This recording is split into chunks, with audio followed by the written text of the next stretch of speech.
இயேசு கிறிஸ்துவின் நாமத்தினாலே அன்பின் வாழ்த்துக்கள். இன்றைக்கும் கர்த்தர் நம்மோடு பேசுகிற வார்த்தை யோபு 42 அதிகாரம் 2வது வசனம் இப்படியாக சொல்லுகிறது.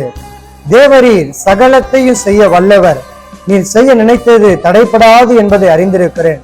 இந்த யோபுவுக்கு பிசாசானவன் எத்தனையோ விதத்துல போராட்டங்களையும் உபத்திரங்களையும் பாடுகளையும் கொண்டு வந்த போதிலும் ஆண்டவராகி இயேசு கிறிஸ்துவை நோக்கி, ஆண்டவராகி அந்த கர்த்தரை நோக்கி அவன் சொல்லுகிற வார்த்தை, தேவரீர் நீர் சகலத்தையும் செய்ய வல்லவர், என்னுடைய வாழ்க்கையில நீர் செய்ய நினைத்த காரியங்கள் ஒன்றும் தடைப்படாது என்பதை அறிந்திருக்கிறேன்னு சொல்லி அவன் அறிக்கை பண்ணின பொழுது அந்த கர்த்தர் அவனுடைய எல்லா சிறையிருப்பையும் எல்லா விதமான போராட்டங்களையும் மாற்றி இரட்டிப்பான நன்மையை தந்தார் என்று நம்ம பார்க்கிறோம்.